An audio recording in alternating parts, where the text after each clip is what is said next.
Bismillahirrahmanirrahim. Penting sekali untuk muqaddimah kita. Allah mengatakan Khaliq. Khaliq, ya. Khaliq mencipta. Siapa yang dicipta? Bashar. Wah, nama Pak Kiai ini.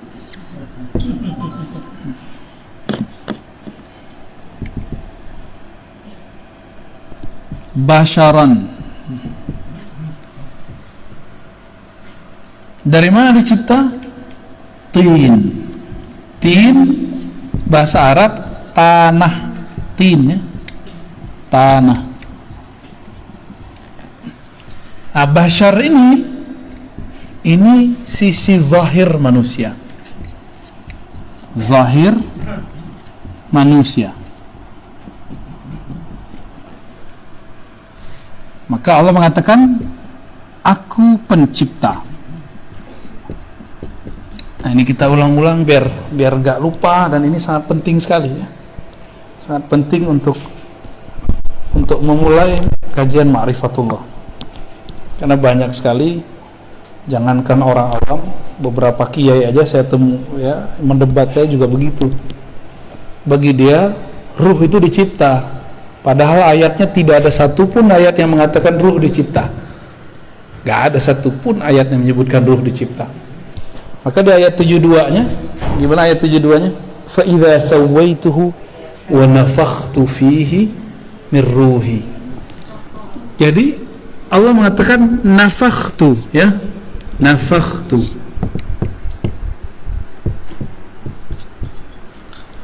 Apa arti nafakhtu? Aku tiup.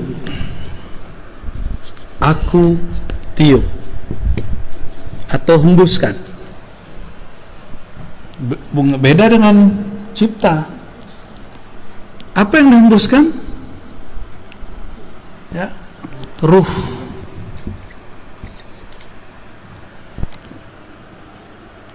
Ruh ini dihembus. Inilah sisi lain dari manusia yang kita sebut batin. Batin manusia.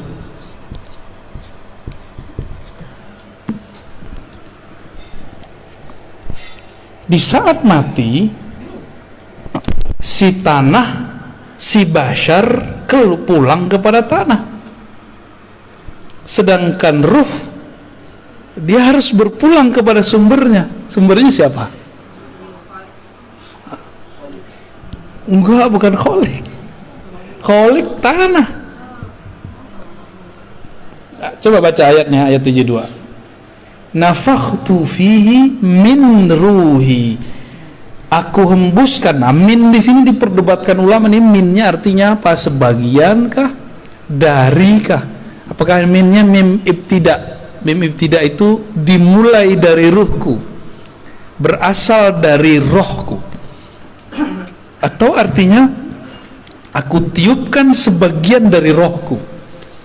Nah, itu jadi masalah tuh, ya. Nah, dan saya udah jelaskan sebelumnya, ada yang kita sebut dengan haikalul ma'arif, haikal ma'arif. Yang pertama masih ingat, ahad zatullah, Ahmad ruhullah, Muhammad habibullah, Al-Mahdi khalifatullah. Oke. Kalau dizikirkan tiap hari itu, terus ditutup baca Fatihah, Al-Fatihah gitu, ya. Coba perhatiin yang nomor 2, Ahmad ruhullah. Ini jawabannya nih. Aku hembuskan dari rohku. Rohku, aku siapa? Allah. Maka kalau kita lengkapi, ruhullah. Ruhullah siapa tadi? Ahmad. Jadi yang disebut ruhku itu Ahmad. Gitu. Maka aku setelah tubuh manusia sempurna, aku hembuskan ke dalamnya sebagian dari rohku. Jangan salah paham, bukan zatku. bukan zatku tapi rohku. Bedakan rohku dengan zatku. Kalau kita artikan zat aku, ini bahaya, nanti jadi kelompok seperti yang terjadi di kelompok-kelompok kebatinan iblis. Zat aku, zat Allah, sifat aku, sifat Allah, itu kelompok iblis itu. Ya, kita nggak pakai yang begitu-gitu. Ngakunya wali sih, tapi wali setan. Jadi ruhullah itu siapa? Ahmad. Jadi dua-duanya boleh diartikan dari rohku atau sebagian dari rohku, boleh dua-duanya, gak ada masalah kalau sudah mengerti pemahaman roh, bahwa ruh bukan zat dalam pengertian ini. Ahmad. Saya mau tanya nih, kalau kita nih dari seorang perempuan, nah, perempuan ini kita sebut siapa? Kita ini kan keluarnya, lahirnya dari seorang perempuan. Perempuan ini kita sebut apa? Nah, sebagai ungkapan majazi, kita pinjam istilah ini, kita sebutlah Ahmad ini umur ruh, induknya roh, gitu. Tuh udah dua istilah tuh. Ayat ini belum pernah dijelaskan dengan penjelasan begini kecuali malam ini. Ini saya nggak bukan buat-buat, baru malam ini. Ya, fa idza sawaituhu, apabila aku telah menyempurnakan basyariah manusia, sisi zahir manusia, maka aku tiupkan sebagian dari rohku. Maka kita baca tadi Haikal Ma'arif, ini disebut peta ma'rifat. Lancar peta ma'rifat bisa menafsir ayat-ayat yang rumit. Ahad Zatullah, Ahmad Ruhullah. Jadi ketika disebut rohku, kan ayatnya ruhi, kan gitu ya, ruhi artinya rohku.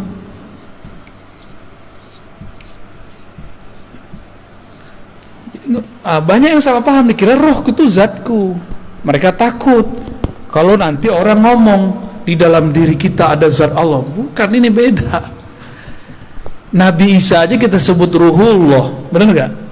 Ruhullah Isa itu ruhullah juz'i namanya, ruhullah sughra, roh kecil. Sedangkan yang kubro Ahmad. Bahkan ini disebut ar-ruh al-akbar, roh yang agung, yang paling besar, karena ialah tiupan pertama Allah. Dari Ahmad inilah ya, ini saya hapus ya, udah connect kan ini, boleh dihapus nih Manjung. Jadi Allah ya, Allah yang ahad meniupkan pertama kali rohnya. Rohnya ini bernama Ahmad. Dari Ahmad inilah kemudian kita muncul, roh kita dari situ. Nah nih, coba kita lihat dulu. Berarti judulnya bukan Al-Baqarah 30, berarti masih As-Sod 7172. Ya, lanjutan. Ahad. Masih ingat ya, Ahad. Allah yang Maha Ahad, yang Maha Esa, menghembuskan apa? Ahmad. Maka sang Ahmad ini boleh kita buat ilustrasi, ya. Kita buat ilustrasi. Ini boleh kita hapus ya.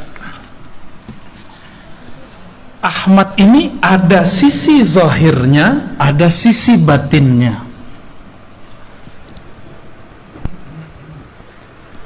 Ahmad itu ruh Allah, maka kita nyebutnya tadi apa?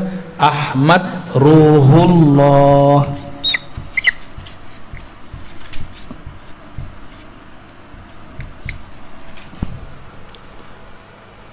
Jadi kalau ada di ayat surat tadi, surat apa? Sod ayat 72. Sod 72. Allah mengatakan ruhi. rohku. Siapa yang disebut rohku? Ahmad. Ada sebelumnya antum dengar tafsir begini. Dan ini bukan tafsir bid'ah.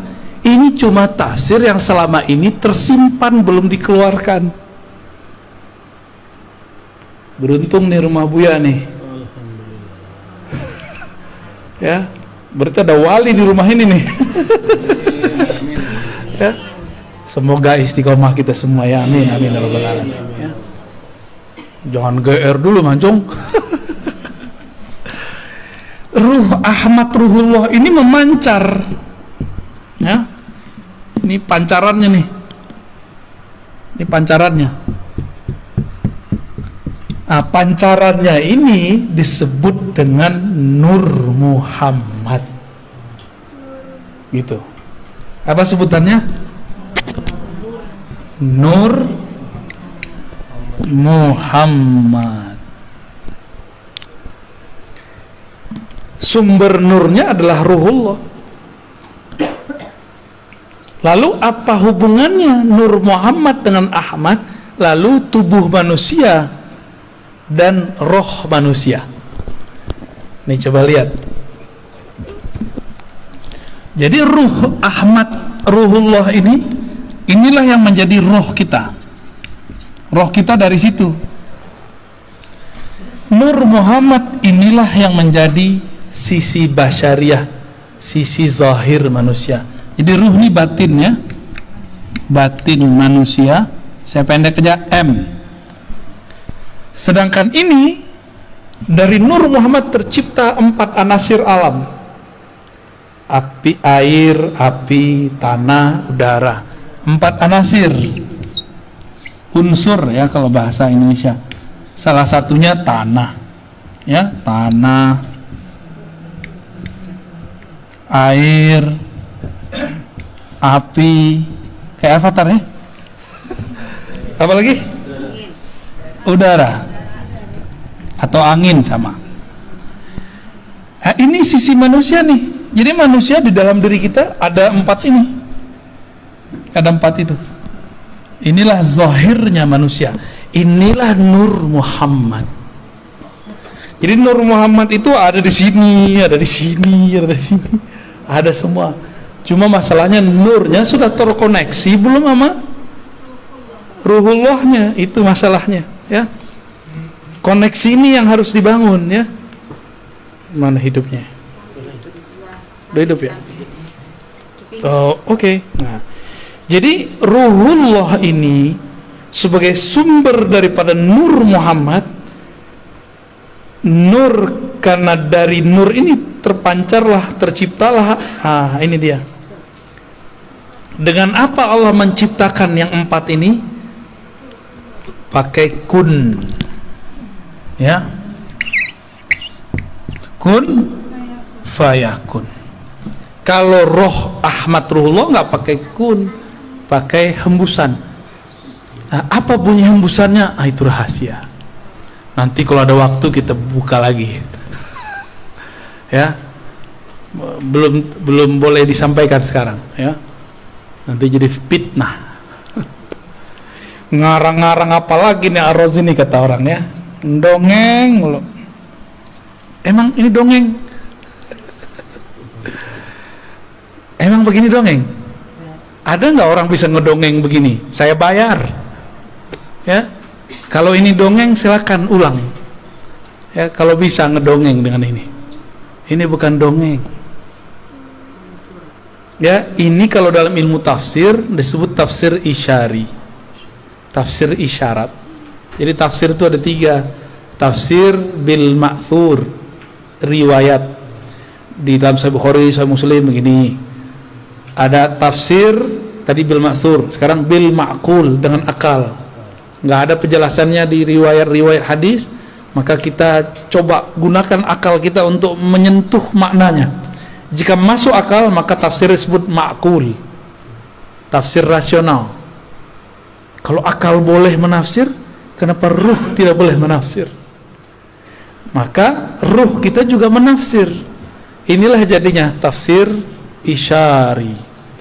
Nah, tapi itu istilah di kampus. Saya menyebutnya bukan tafsir isyari, tafsir apa yang bagus? Pakai istilah ruh, tafsir ruhi, ya, biar beda dengan isyari yang lain. Karena isyari ini ada kolbu masuk ke kolbu, ada yang masuknya ke ruh.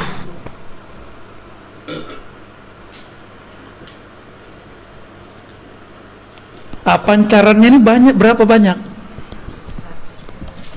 kemarin? 124.000. Ini bukan cocok logi. Makanya jumlah para nabi 124.000. Maka nabi-nabi itu adalah pecahan dari Ahmad, yang merupakan mereka menyimpan dalam diri mereka nur. Nah, ada hadis, al ulama warasatul anbiya, ulama pewaris para nabi. Apa yang diwarisi? Nur ini. Nah, jadi ini kalau dibuat lapisan berikutnya, bukain cuma. Oke. Ya, kurang jelas itu. Ini dihapus ya. Ya, fadal. Yang 100.000 ini disebut nabi.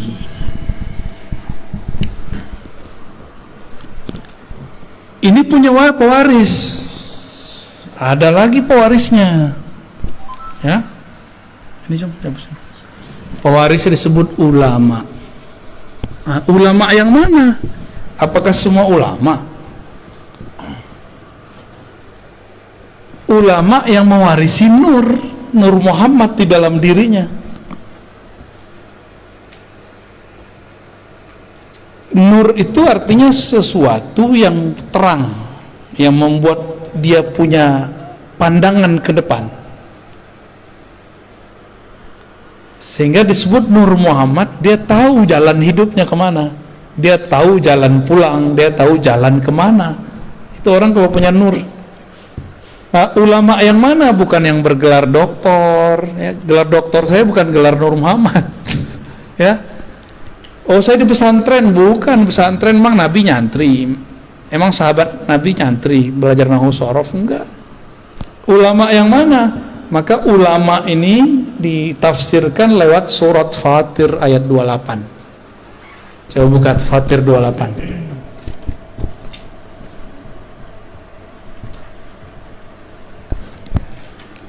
Fatir 28 apa? Innama yakhsyallaha min ibadihil ulama. Yang takut kepada Allah, yang segan nama Allah, itu cuma satu kelompok, namanya ulama. Buya ini kan pernah jadi GM ya. Itu kalau ke daerah orang nggak tahu kalau Buya ini GM, dihargai nggak? Segan nggak mereka? Nggak segan. Tapi pas dilihat di kartu namanya GM, langsung nyembah mereka, hormat, mau diservis semuanya. Kalau nggak dikira ustadz aja kan, kan ada jenggotnya. Kira-kira seperti itu. Kita kalau nggak kenal orang nggak sungkan sama dia, nggak respect sama dia. Tapi kalau kita sudah kenal dia, kita akan hormat siapa dia. Nah, kenal ini nggak hanya kenal gelar, kenal nasab, kenal makomnya, ya, kenal makrifat yang tersimpan di dalam dirinya. Nah, inilah yang saya sebut umur ruh. Umur ruh itu nggak berdasarkan biologis. Umur ruh itu berdasarkan makrifat yang tersimpan di dalam dirinya. Ya, tuh 2, 3, ini udah 3 lapisan nih, ya. Maka ulama, sahabat yang takut kepada Allah di zaman Rasulullah, jumlah sahabatnya juga sama. Semua sahabat jumlahnya juga 124.000. Jumlah sahabat Nabi. Dari Nur Muhammad ini ada kayak semacam, jadi kalau ilustrasinya Bu ya, Telkomsel ini kan Telkomsel ya punya satelit. Nah, satelit ini ruhullah, dia memancar kepada, kalau memancar pertama kali yang gede itu ke mana? Provider, begitu. Dan jumlahnya ada 313 yang menerima pancarannya langsung. Dari 313 ini nyebarlah ke 104.000. Dari situlah nyebar kepada umat. Kayak gitu modelnya. Maka setiap masa nur ini nggak akan kurang dari 124.000, nggak akan kurang. Maka wali kalau mati pasti ada pengganti. Jadi nggak usah khawatir. Kalau wali mati tidak ada pengganti, tunggu aja kiamat. Pasti kiamat. Jadi ada wali Allah itu zikirnya menahan gunung api meletus. Ada wali zikirnya menahan hujan biar nggak turun berlebihan. Ada wali yang kerjaannya menahan supaya air laut itu tidak banjir rob berlebihan. Kalaupun terjadi mau gimana lagi ya. Ada wali di kutub utara, di kutub selatan. Sekarang orang menyebut global warming. Setiap hari ada es itu mencair. Berarti ada zikir yang sudah hilang di situ. Jangan-jangan walinya sudah meninggal. Ya. Maka jangan salah, di setiap gunung itu ada wali. Si wali inilah yang berzikir yang membuat gunung ini bertahan. Kalau walinya mati, terjadilah sesuatu. Gitu. Ya. Gempa bumi. Gempa boleh terjadi, tapi jadi bencana enggak? Kalau walinya mati, itu jadi bencana besar. Dan sekarang banyak wali yang mati. Mesti ada yang melanjutkannya. Dalam proses transfer ini, estafet ini, disitulah terjadi bencana-bencana. Ini kacamata ilmu ma'rifatullah ya. Bukan kalau orang BMKG mungkin ngomong ini gejala alam, ya itu urusan ente. Kita punya urusan lain. Ilmu kita tidak bertentangan, cuma berbeda. Ya, ilmu kita tidak bertentangan dengan BMKG kah, geologi kah, ilmu itu punya urusan sendiri. Kita punya urusan sendiri juga, gitu. Ya laptop sebagus apa, handphone sebagus apa, tetap harus ada yang operasionalkannya. Kalau orangnya hilang ya kacau, sama lah kira-kira begitu. Katanya robot hebat, tetap harus ada orang yang memprogramnya. Programnya lewat ya lewat juga deh ntar. Ya.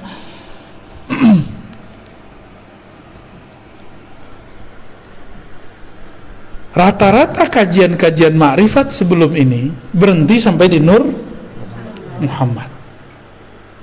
Dulu ada di Kalimantan, Abah Guru Sekumpul sudah mulai masuk ke bagian-bagian ini Ahmad, tapi baru masuk di bagian huruf Ahmad. Ahadiyatullah al-jariyah fil asma wa sifat, hayatul alam, mim malikud darain, dal dawamul ubudiyah. Beliau sudah sampai masuk ke sampai rahasia huruf Ahmad. Itu udah bagus sekali. Bayangkan di zaman saat-saat itu beliau sudah mengupas kajian yang sangat luar biasa. Kita bersyukur ada wali-wali kayak beliau. Dan saya juga bersyukur sekali ketika hati rindu mau menyebut-nyebut beliau dan ingin ziarah, tahu-tahu ada jalan, kami baru pulang dari sana. Ya. Dan ketemu orang-orang murid-murid beliau yang Masya Allah orangnya udah kayak keluarga aja ya. Kayak keluarga datang ke sana. Nah, kajian-kajian mengenai ma'rifatullah yang sudah mulai dibuka oleh Abah Guru itu sampai kepada ilmu huruf. Ilmu huruf itu penting sekali. Di dalam kitab Khatmul Aulia dulu sebelum apa ada sesuatu lah. Saya sering mengkaji kitab itu di ribat kita di sini. Nggak jauh. Bahwa ciri-ciri Khatmul Aulia, penutup para wali, puncak para wali, Itu ada 4 ilmunya, ditulis di kitab itu. Beliau ahli hadis dan juga ghaus di zamannya, kutubul ghaus, jadi bukan hanya kutub aja. Beliau mengatakan ilmu pertama ilmu bad'i, ilmu tentang awal asal muasal alam, ilmu tentang asrar alam gitu. Maka orang ini kalau ngelihat kita, dia bisa lihat nasab kita ke belakang, baik nasab jasad basyariah atau nasab ruh atau nasab nur. Jadi ada 3 nasab: jasad, bin binti binti, ada nur dulu, nur, lalu ada ruh. Jadi kita ini bisa bagi ntar nih, ya. Ada satu lagi di luar. Nah ini karena bukan bagian dari ma'rifatullah, saya nggak masukin tentang nasab jasad, saya nggak masukin. Jadi ketika ada dalam Al-Quran, pada hari kiamat setiap orang dipanggil dengan induknya. Nah, dia nginduk ke siapa nih? Induk ke jasad, nginduk ke ulama. Ini torikot nih di sini nih, ya, belajar torikot di sini. Atau nginduk kepada nur. Ini Khidriyah di sini, ya. Jadi orang kalau cerita tarekat Khidriyah, ini di sini mainnya dia, di Nur Muhammad. Karena Nabi Allah Khidir itu pecahannya Nur Muhammad yang paling bertahan sampai sekarang, ya. Jasadnya, ruhnya masih ada. Cuma karena orang banyak orang nggak mengerti adab. Kalau nggak tahu bilang aja sih nggak tahu, ya nggak pernah ketemu Nabi Khidir bukan berarti Nabi Khidir nggak ada. Ente nggak tahu Nabi Khidir ada, jangan bilang dia nggak ada gitu. Ini orang-orang ini suul adab bener-bener, ya. Nabi Khidir nggak usah pakai Nabi Khidir deh. Ashabul Kahfi masih ingat? Ashabul Kahfi tidur berapa tahun? 315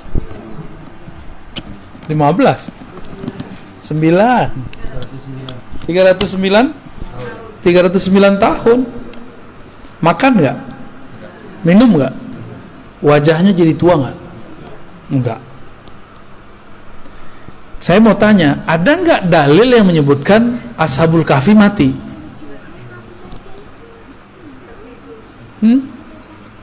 Iya, setelah 309 nggak ada, dia tidur lagi. Makanya dalam riwayat yang dikumpulkan Imam Al-Qurtubi dalam kitab Tazkirah, nanti Ashabul Kahfi turun lagi membersamai Nabi Isa. Ternyata usut punya usut, Ashabul Kahfi adalah umat Nabi Isa. Jadi antara Nabi Isa dengan Nabi Muhammad. Jadi nanti ketika Nabi Isa turun, mereka keluar. Apakah itu khurafat? Ya nggak khurafat lah, ada riwayatnya. Kitab Tazkirah Imam Al-Qurtubi, diringkas lagi oleh Imam Sya'rani dan tidak dihilangkan itu. Berarti mereka sekarang masih ada, cuma Allah sembunyikan. Yang sudah ke Yordan mungkin lihat di mana sih gitu.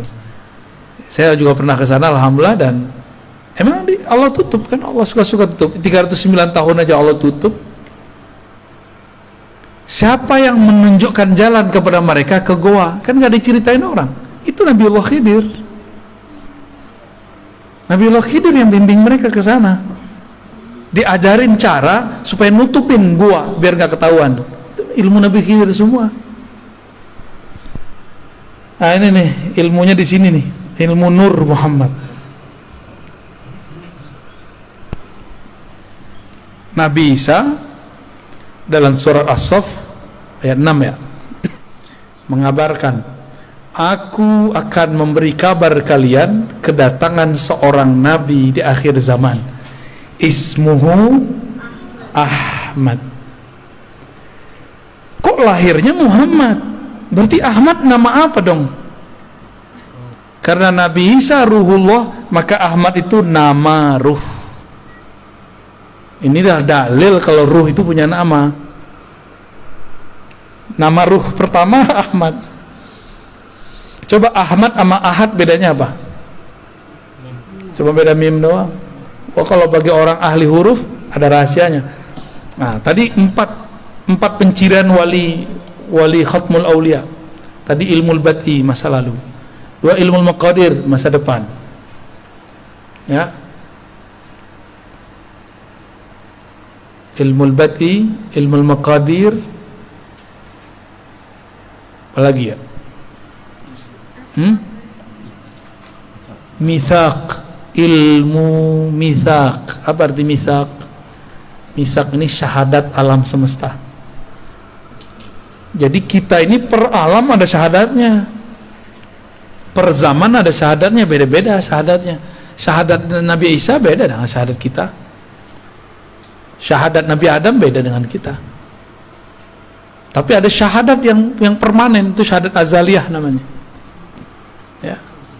Syahadat pada masa sebelum diciptakan alam, itu namanya azali.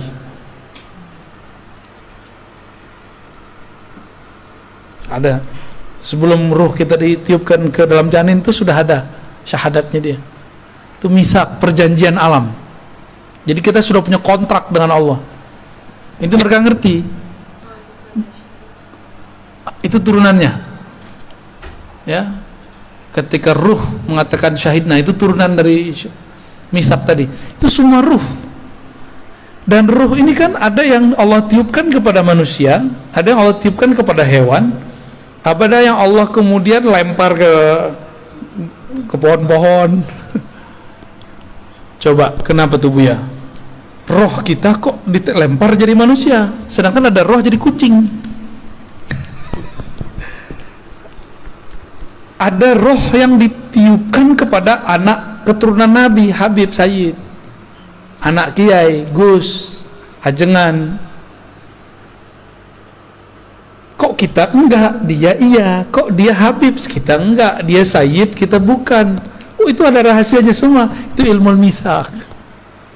Enggak ada kebetulan Allah meniupkan, ya sesampainya lah, sedapatnya lah gitu, enggak ada. Diatur semua. Jangankan itu, satu tetes air hujan itu diatur turunnya di mana, berapa volumenya, diatur semua.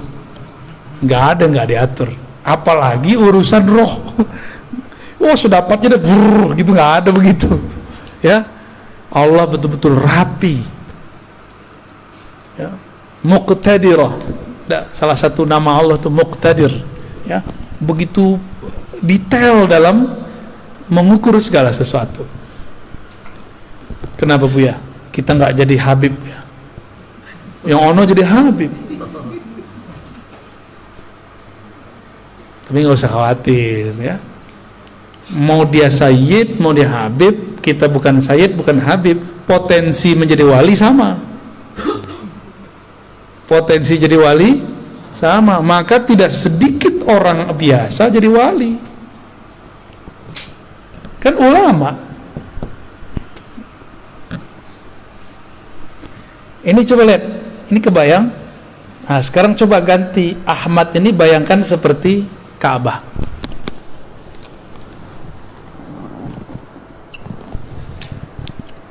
Ini ilustrasi aja, ya.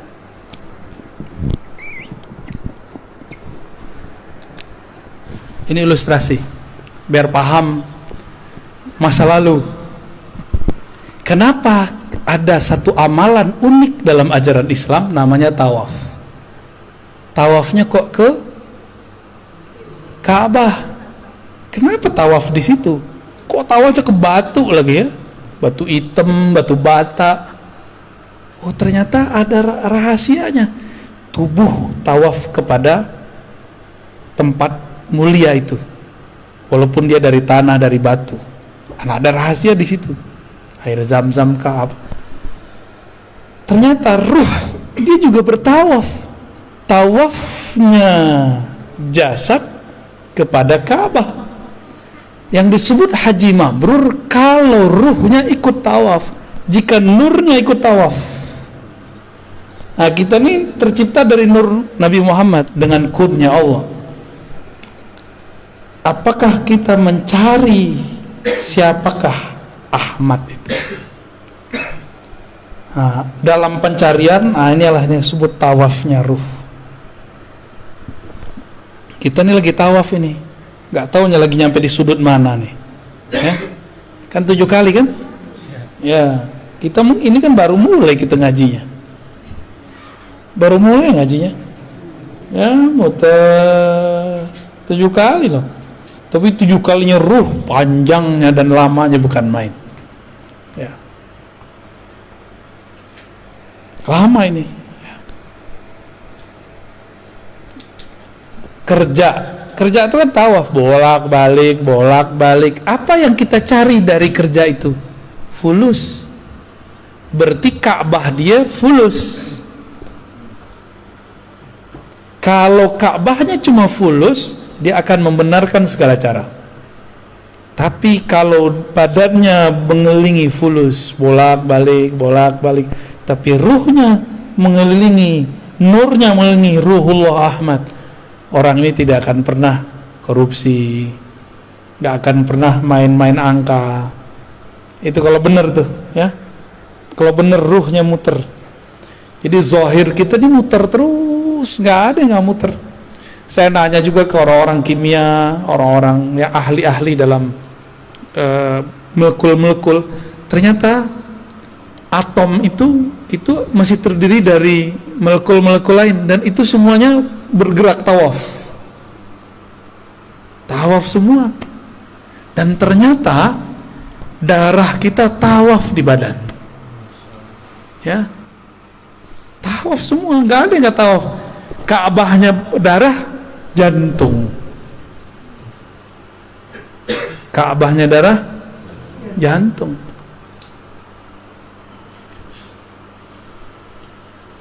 Oke?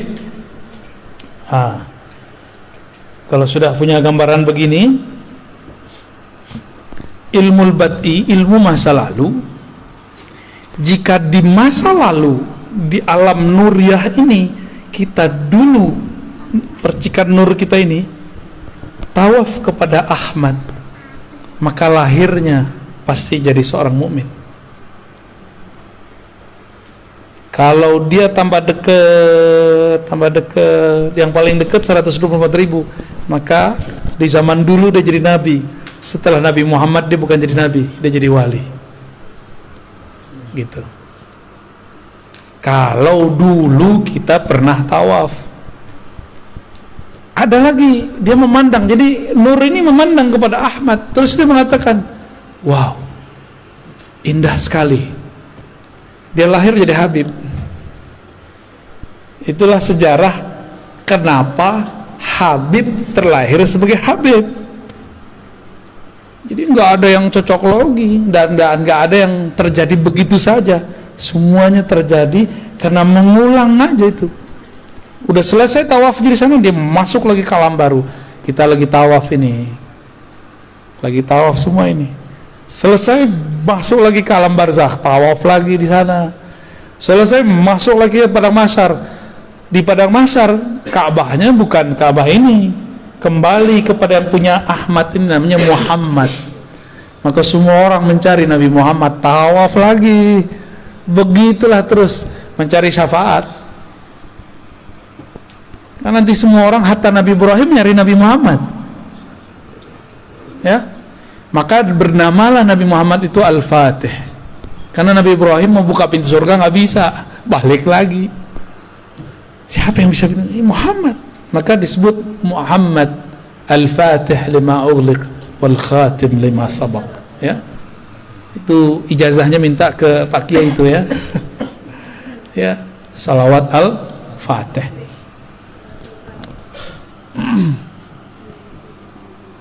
Jam 10 Bu, ya.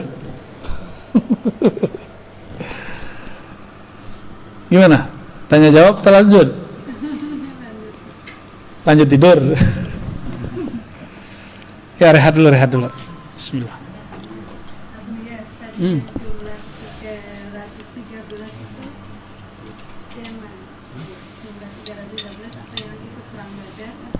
Betul. Bagus. Dari 124.000 nur ini ada 313 nur yang paling besar. Yang 313 yang dulu bertawaf dan itu menjadi barisan ring pertama Ahmad. Nah, yang 313 ini di zaman pra Nabi Muhammad menjadi 313 Rasul. Dari 313 itu yang paling kuat perjuangannya 25. Jadilah 25 para Rasul. Tuh kalau ditulis terus tuh. Coba yang ditulis tuh, Cung.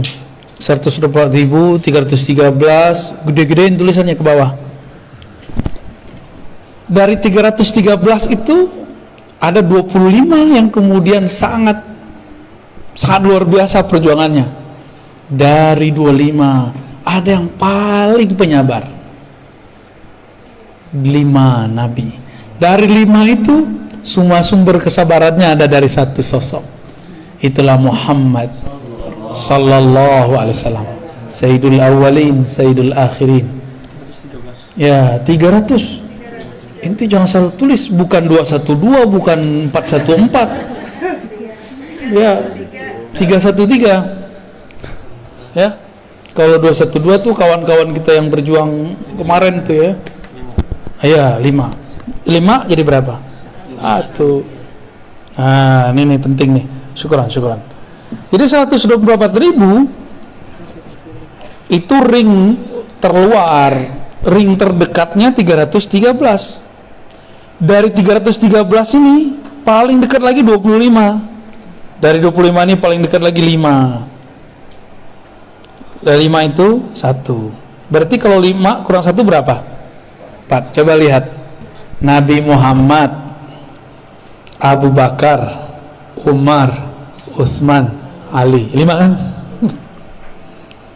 5. Dan itu bukan cocokologi. Emang udah dari sononya. Udah dari sononya begitu. Ya.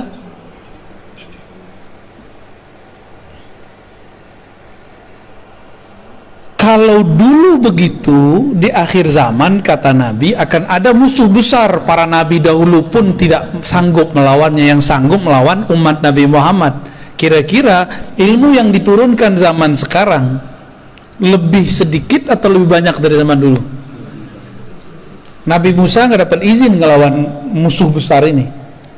Nabi Nuh nggak dapat izin. Nabi Sulaiman katanya sempat perang tapi nggak sanggup juga. Sesakti Nabi Sulaiman loh. Nabi Khidir juga nggak sanggup. Nabi Isa itu yang ngecoh Nabi Isa siapa? Yudas Iskariot kan itu adalah penyamaran Samiri, Dajjal. Semua Nabi kata Nabi Muhammad sallallahu alaihi wasallam anzara qaumah, mengingatkan kaumnya akan ada musuh besar bernama Dajjal. Lah kok sekarang ada kiai bilang Dajjal itu bukan sosok, Dajjal itu suatu sistem threat ya. Nabi Muhammad, para nabi sebelumnya bilang itu sosok, ente bilang itu ya pinteran dia dari Nabi Muhammad ya kan? Pinteran dia dari Nabi Musa. Di Quran kan di surat Thaha disebutkan kisahnya tentang Samiri. Dia kan yang disebut Dajjal. Samiri itu nisbat kampungnya, Dajjal itu gelarannya. Yudas Iskariot penyamarannya. Kalau gitu nanti struktur ini akan berulang kembali. Struktur akan berulang kembali. Jadi di sini ada 4 nih ya.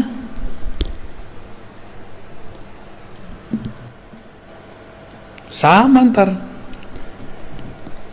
Nabi mengatakan jika bumi telah dipenuhi dengan ketidakadilan, muliat al-ardu jauran ya, ketika bumi sudah dipenuhi dengan ketidakadilan, di mana-mana ada kezaliman, ini bukan hanya kezaliman politik dalam negeri loh, ini kezaliman global.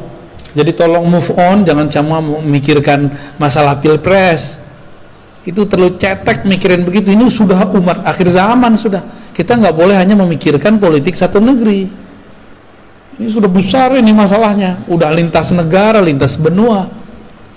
jika lintas benua terjadi kezaliman. Orang nggak salah dikasih virus, zalim nggak? Kita sehat-sehat aja divaksin, masalah nggak? Tapi ya kita ikut aja lah. Udah vaksin kan? Vaksin dong. Vaksin lah ya, biar nggak jadi pakyu. Kecuali nggak mau keluar ya terserah. Kalau saya hampir tiap bulan keluar kota, ya wajib vaksin. Bukan hanya ganti status di Peduli Lindungi, beneran vaksin ini, kita hakon ini. Ini orang nakes aja nunggu saya vaksin, kan lucu. Nunggu Buya dulu katanya. Aduh, kita jadi serba salah deh ya. Kita ikutin main mereka. Mereka makar, Allah juga lebih baik makarnya. Udah sederhana itu. Mungkin lebih banyak yang kita makan ini lebih bahaya daripada vaksin yang disuntikan ya. Makanya badan kita biasa-biasa aja. Jadi vaksin nggak ada rasanya, nggak ada efeknya. Kata orang demam, jangan-jangan nggak bekerja lagi di badan kita. Apa kata Nabi? Jika bumi telah dipenuhi oleh ketidakadilan, berarti ada toh otaknya, provokatornya, itulah dia Ad-Dajjal. Dan dia bukan sistem aja, dia si pembuat sistem itu. Kalau ada sistem, masa nggak ada pembuat sistem? Kan orangnya ya, keminter namanya itu, keminter. Ada sistem tapi nggak ada yang membuat, mungkin nggak? Laptop secanggih ini, handphone secanggih ini, nggak ada yang buat, mungkin nggak? Nah, ini yang buat handphone segagah ini, nah, siapa otaknya? Orang pasti, bukan robot. Jadi jangan lagi ngomong Dajjal itu sistem saja. Itu sistem iya, orangnya ya sistemnya disebut makar itu. Ada sosoknya. Dan Nabi mengatakan, aku sudah ketemu. Dan sahabat Tamim Ad-Dari juga cerita. Itu sahabat-sahabat yang 4 kan udah ketemu semua. Si fisik loh ketemu secara spiritual. Di perjalanan kan mereka kepada si Dajjal itu. Jika nanti muncul itu, apa kata Nabi? Allah akan bangkitkan seseorang yang ismuhu yuwatiu ismi, namanya sesuai dengan namaku. Nama yang mana? Nama Muhammad apa nama Ahmad?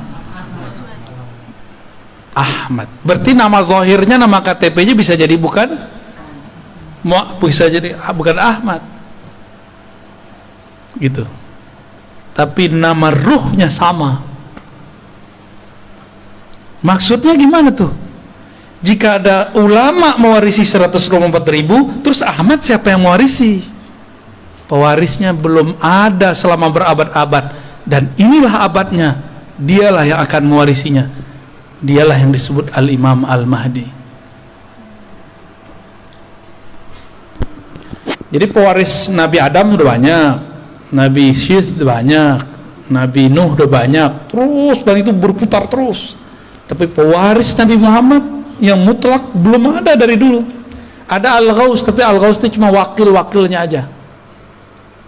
Belum bisa mengikuti Nabi Muhammad sesempurna mungkin. Yang sempurna itu nanti hanya Nabiullah Muhammad sallallahu alaihi wasallam. Dajjal itu pinter jadi aktor, ngelakon, pinter makar, pinter konspirasi. Kira-kira Ahmadnya bodoh nggak?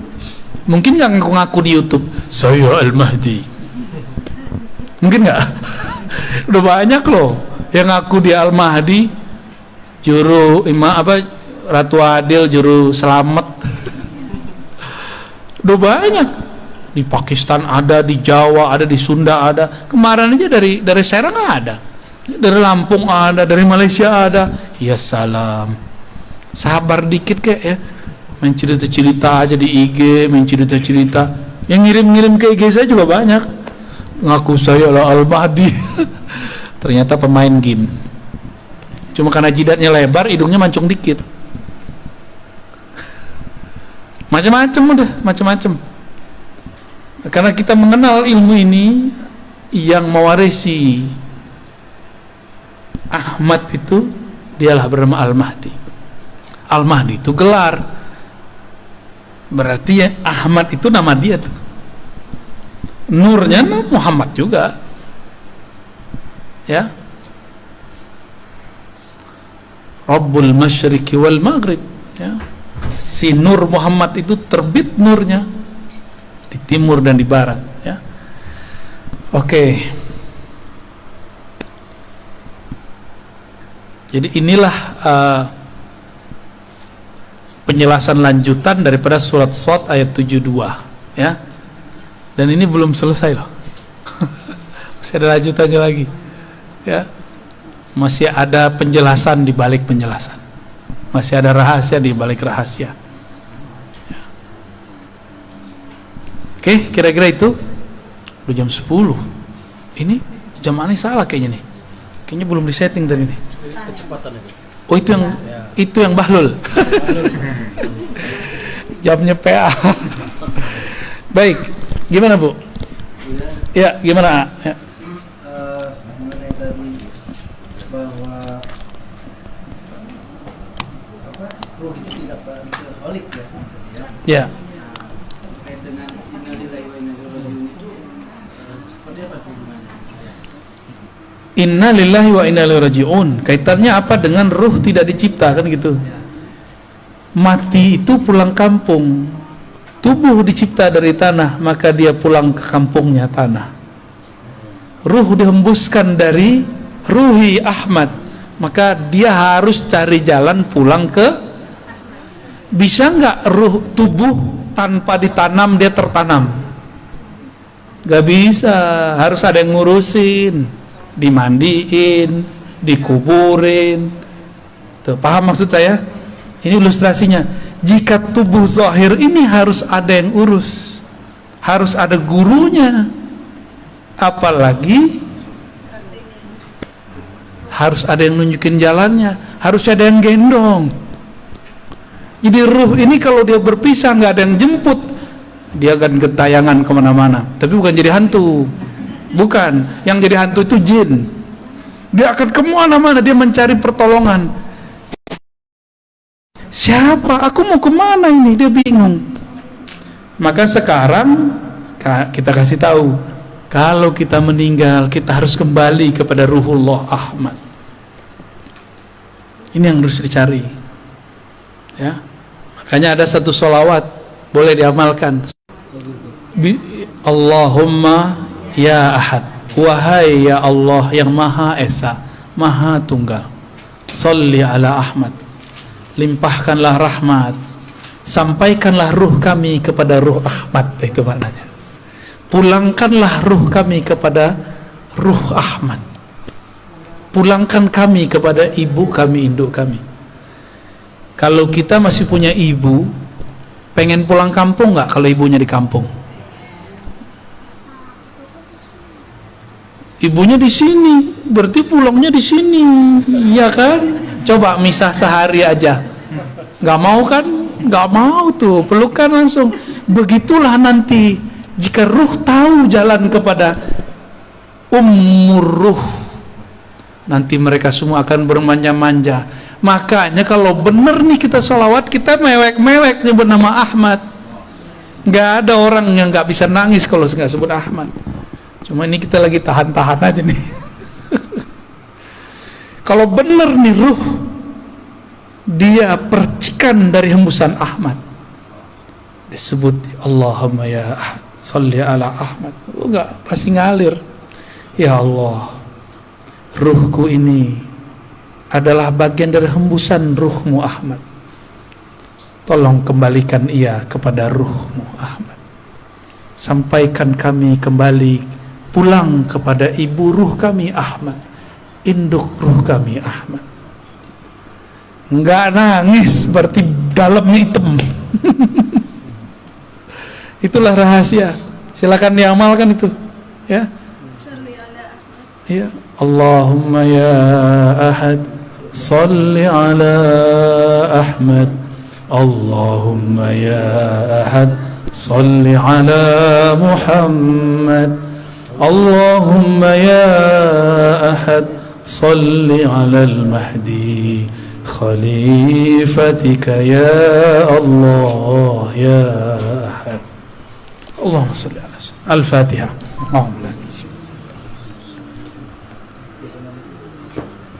Surat ulang turun. Ya, kira-kira begitu. Ada orang kalau dia mau nangis dia ketawa, yang ngaji nangis dia. Atau kalau dia mau nangis dia marah-marah dia. Ada juga, ya. Itu cara aja untuk mengalihkan, namanya iltifat. Cara aja. Kan repot. Guru mau ngajar nangis mulu, ya repot semuanya. Ya. Tapi rasakanlah itu. Nah, baca itu kalau bisa pagi atau malam tahajud 100 kali. Nikmati itu bacaannya. Ya Allah yang menghembuskan rohku dari Ahmad, pulangkan ruhku kepada ibu ruhku Ahmad. Maka bernamalah Ahmad itu ummur ruh, induknya roh, ibunya roh. Ini istilah aja ya, karena sumber kita sebut induk, kita bersumber darinya. Kalau meninggal insya Allah dia tahu jalan pulang kampung, ya. Biasanya dia ada namanya ya, seharusnya ada namanya tuh. Maka kalau ada wali yang mengerti nama ini, minta nama kepada dia. Biasanya walinya suka nyamar-nyamar juga. Waduh, berat ujian kita. Karena Dajjal itu suka melakon, memalsukan dirinya menjadi orang baik. Maka yang mengerti nama ini pasti dia memalsukan dirinya seakan seperti orang yang tamak dunia, jahat, kayak nggak sholat, kayak gitu. Orang yang paling durhaka sedunia.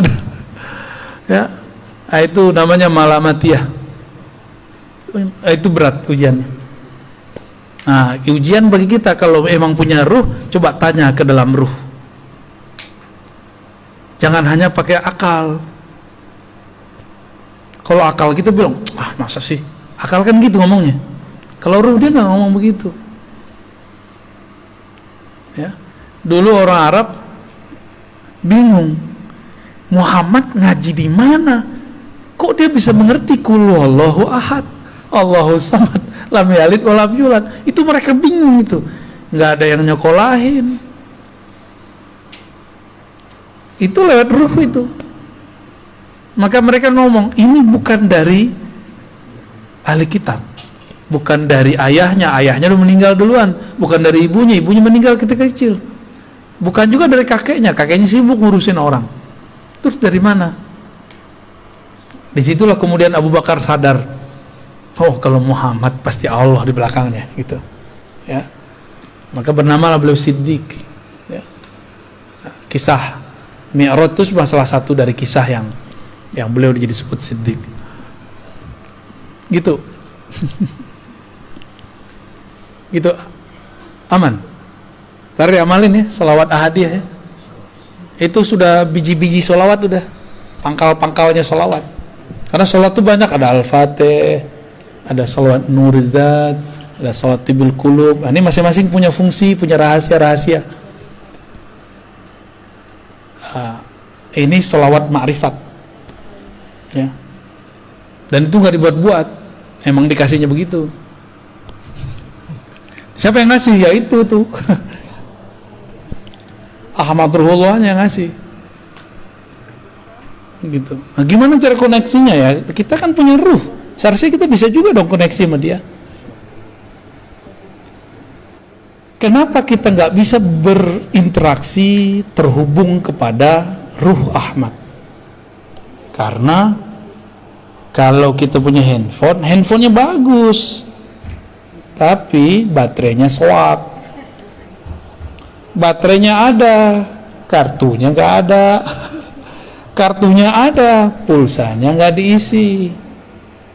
Pulsanya lengkap, nomor sudah punya, nomor yang dihubungi nggak punya. Nomor yang dihubungi sudah punya, tapi nggak mau nelpon. Paham itu bahasa-bahasa ya, bahasa-bahasa kias lah ya. Semoga kita bisa mengerti ya kias-kias ini ya. Maka harus persiapkan casing yang bagus, persiapkan juga kartu energi yang bagus. Kartunya apa? Kalau mau download aplikasi, bisa nggak tanpa nama akun? Maka harus punya nama akun. Apa nama akunnya? Itulah nama ruh. Maka ilmu tentang nama ruh adalah awal dari berkoneksi dengan Ahmad Ruhullah. Hati-hati, kadang-kadang kita kena siloka yang selama ini orang udah ketemu sama kita, ternyata dia orangnya. Biasa. Kalau zaman-zaman Syekh Abdul Qadir kan enak, orangnya pakai serban, ya kan, sholatnya Masya Allah. Enak. Tapi nggak mungkin Allah membiarkan mutiara Ahmad ini diobral, diketahui orang banyak-banyak, bisa dicuri dia. Maka Allah lapisi dia dengan sisi basyariah manusiawi yang orang nggak akan paham kalau di dalamnya ada sir Ahmad. Ya, kadang-kadang dia teman kita, jangan-jangan dia tetangga kita, jangan-jangan dia dulu murid kita, jangan-jangan dia dulu guru kita, jangan-jangan dia dulu pernah ziarah sama kita, jangan-jangan dulu kita makan di warteg sama dia. Lengkaplah semua. Jangan-jangan kita dulu waktu muda jontok-jontokan sama dia. Bisa jadi tuh. Rahasia Allah ini kan ada di mana-mana, ya. Pintar-pintarlah. Kira-kira itu kajian kita malam ini, ya. Pertanyaannya dicukupkan dulu karena kami mau jalan lagi ke Bandung nih. Bandungnya bukan Bandung ini, Bandungnya di mana kita? Lembang, gila, Masya Allah. Jadi mohon izin nih Pak Kiai, mohon doa selalu bagi kami yang masih muda-muda. Mohon maaf jika suul adab. Ya Bu ya. Umi, maaf telat ya. Ya. Alhamdulillah. Ya kajiannya begini nggak setia ya, salam. Mungkin itu dari kami. Semoga Allah ridho dengan apa yang kita sampaikan. Dan ini bukan ilmu saya cuma diberikan lalu saya membagikan ulang. Jadi jangan bilang saya yang pintar, ataupun kalau salah, ya salah mungkin saya salah menerjemahkannya. Jangan salahkan Allah, jangan salahkan Rasul, jangan salahkan guru-guru saya. Cukup salahkan saya, ya. Mohon maaf semuanya. Assalamualaikum warahmatullahi wabarakatuh. Ya